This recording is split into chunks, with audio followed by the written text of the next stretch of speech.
Hai teman-teman, di video saya kali ini saya akan membuat tutorial dua penyimpanan menggunakan SSD dan hard disk di PC Dell Optiplex seri 7010. Yuk ikutin terus videonya. Yang pertama yang kita perlukan adalah hard disk. Karena kebetulan di PC saya yang saat ini sudah memakai SSD, jadi saya membutuhkan ruang penyimpanan yang lebih besar lagi untuk menyimpan file-file atau dokumen-dokumen yang tidak berkaitan dengan sistem. Di sini saya menggunakan Seagate Barakuda dengan kapasitas 2 TB. Kemudian yang kedua saya menggunakan kabel SATA yang ini fungsinya nanti untuk mengkonekkan hard disk saya yang baru ini ke PC.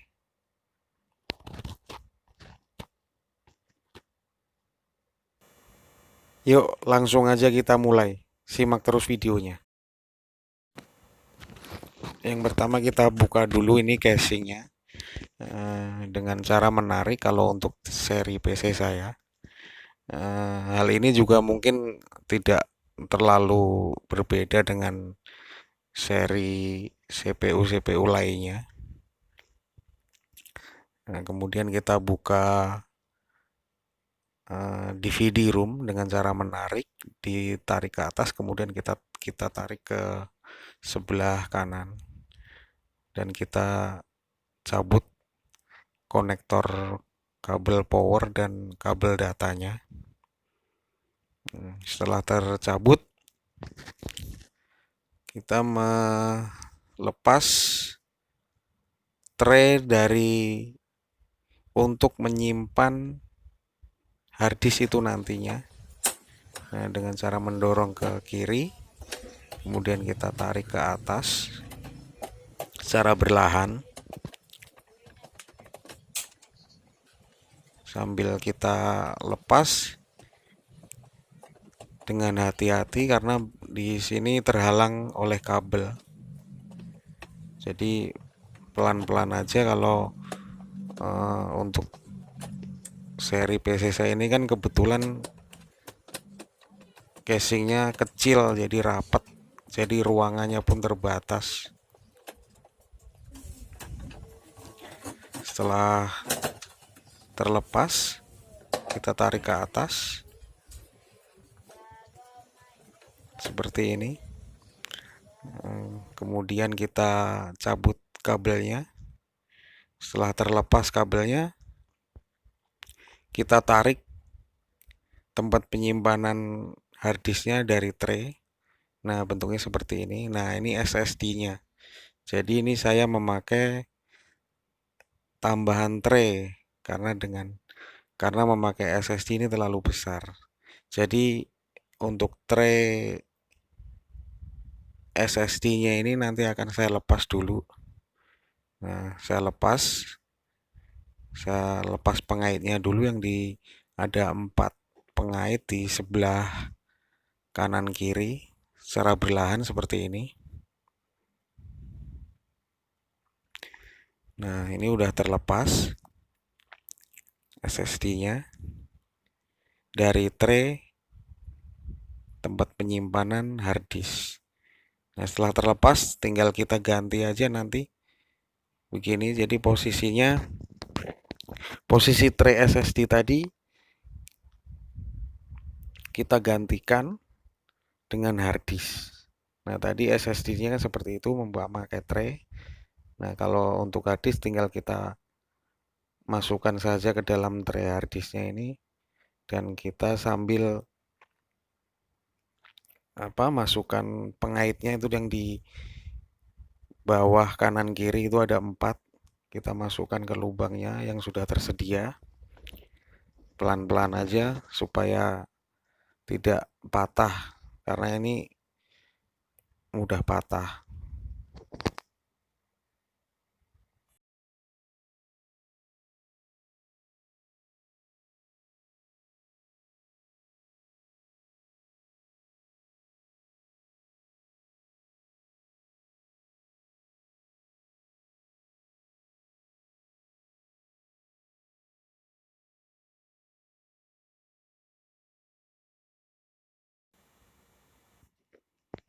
Nah, setelah harddisk terpasang sempurna di traynya, kita lepas baut yang mengait di SSD ini dari traynya, kita lepas terlebih dahulu. Ada 4. Kita lepas semuanya dulu satu persatu menggunakan obeng ya, karena ini memakai baut pengaitnya dari traynya nih, SSD-nya. Jadi untuk SSD ini saya memakai tray khusus buat PC saya juga, jadi ada tray khusus supaya tidak goyang gitu. Nah, ini udah posisinya sudah terlepas. Nah, udah terlepas seperti ini ya. Nah, karena tray harddisknya itu penuh terpakai dengan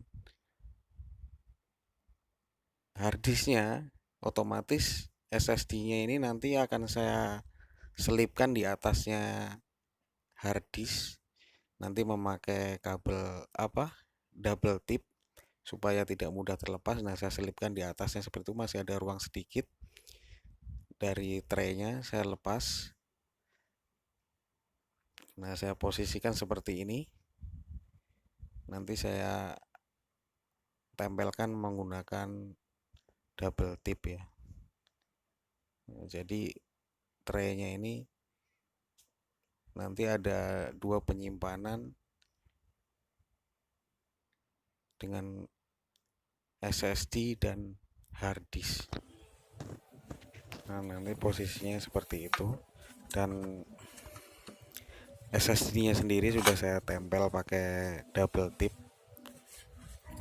di bagian bawahnya. Nah, ini udah saya tempelkan di atas hard disk. Nah, kemudian ini kabel SATA-nya saya colokkan ke konektornya. Di sini masih ada tersisa satu ya, karena yang SATA 1 itu memang untuk SSD tadinya. Kemudian yang SATA 2 itu untuk DVD, dan yang satunya lagi kosong. Jadi saya isi dengan kabel SATA yang tadi di awal sudah saya jelaskan, itu warna merah. Nah, jadi nanti ada 3 kabel SATA.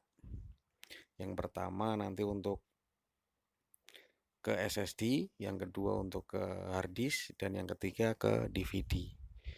Nah, ini sudah saya colokkan, kemudian saya colokkan kabel konektor powernya ke hard disk dan SSD-nya. Nah, kalau untuk powernya ini sendiri memang sudah ada 2 ya dari sananya, jadi saya tidak perlu menambah atau merubah. Nah, saya hanya menambah kabel SATA-nya saja, karena memang kurang, karena bertambah 1 dan kabel konektor SATA-nya kurang.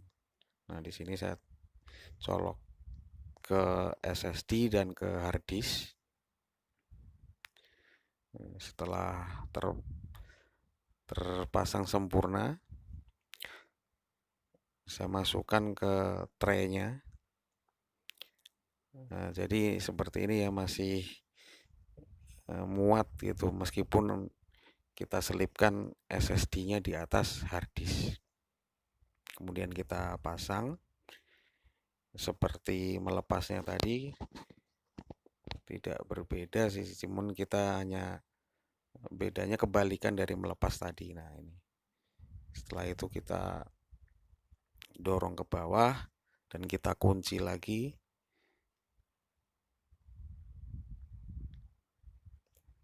Nah, itu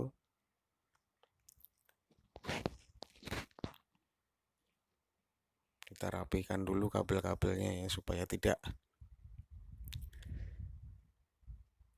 berantakan.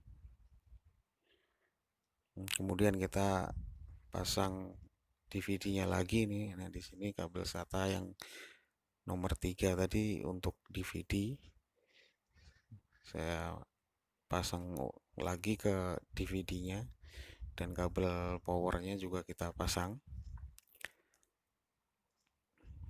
Setelah terpasang, kita kembalikan lagi DVD-nya ke posisi awal tadi. Nah, kalau pas kita tadi melepas menarik, sekarang kita dorong ke depan. Hati-hati aja, pelan-pelan supaya tidak patah atau ada yang rusak ya.